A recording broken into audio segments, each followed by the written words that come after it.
एक बार भगवान शिव के सेवक ने कहा, हे प्रभु, आप तो दिन भर मूर्ति बनकर खड़े रहते हैं। एक दिन मुझे आपकी जगह खड़े होने दीजिए, आप आराम से घूम आइए। शिव जी मुस्कुराए और बोले, ठीक है, लेकिन एक शर्त है। मंदिर में जो भी आए और जो कुछ भी कहे, तुम्हें बस सुनना है, जवाब नहीं देना है। सेवक ने शर्त मान ली और भगवान ने सेवक को अपने जैसा मूर्ति का रूप देकर मंदिर में खड़ा कर दिया, ताकि वह बिल्कुल भगवान जैसा दिखाई दे। सुबह सबसे पहले एक व्यापारी आया। उसने भगवान के सामने माथा टेका और जैसे ही बाहर निकला, उसका बटुआ गिर गया। सेवक बहुत बेचैन हुआ। मन किया व्यापारी को आवाज देकर बटुआ लौटा दे, लेकिन भगवान की शर्त याद कर चुप रहा। कुछ देर बाद एक गरीब आदमी आया। उसने भगवान से कहा, हे प्रभु, मेरे बच्चे भूखे हैं, कुछ मदद कर दो।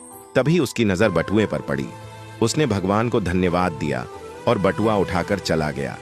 फिर एक नाविक आया और बोला, हे भगवान, मैं 15 दिन के समुद्री सफर पर जा रहा हूँ, कृपा करना। वह जैसे ही बाहर निकला, पुलिस आई और उसे बटुआ चोरी करने के इल्जाम में पकड़ लिया। यह देखकर सेवक खुद को रोक न पाया और चिल्ला पड़ा, यह गलत है। बटुआ तो उस गरीब ने उठाया था, इसे छोड़ो और उस गरीब को पकड़ो। रात को भगवान लौटे तो सेवक ने गर्व से पूरा किस्सा सुनाया, लेकिन भगवान गंभीर हो गए और बोले, तुमने मेरी योजना में दखल दे दिया। वह व्यापारी बेईमान था, उसका बटुआ गिरना उसके कर्मों का फल था। गरीब को बटुआ इसलिए मिला ताकि वह अपने बच्चों का पेट भर सके। और जहां तक नाविक की बात है, तो उसका जहाज तूफान में डूबने वाला था। पुलिस द्वारा पकड़े जाने से उसकी जान बच जाती, लेकिन तुम्हारे बोलने से अब गरीब जेल चला गया और सब गड़बड़ हो गया।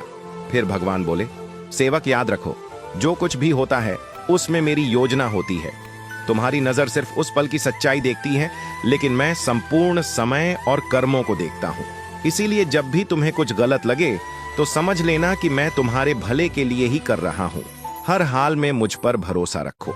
निष्कर्ष, कभी कभी हमें जो चीज गलत लगती है, वही असल में हमारे अच्छे के लिए होती है। भगवान की योजना हमेशा हमारी सोच से बड़ी और गहरी होती है।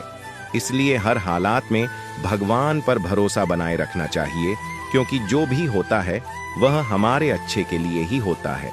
बात से सहमत है तो यस जरूर लिखें और इसी तरह की कहानियों के लिए हमारे साथ जुड़े रहिए।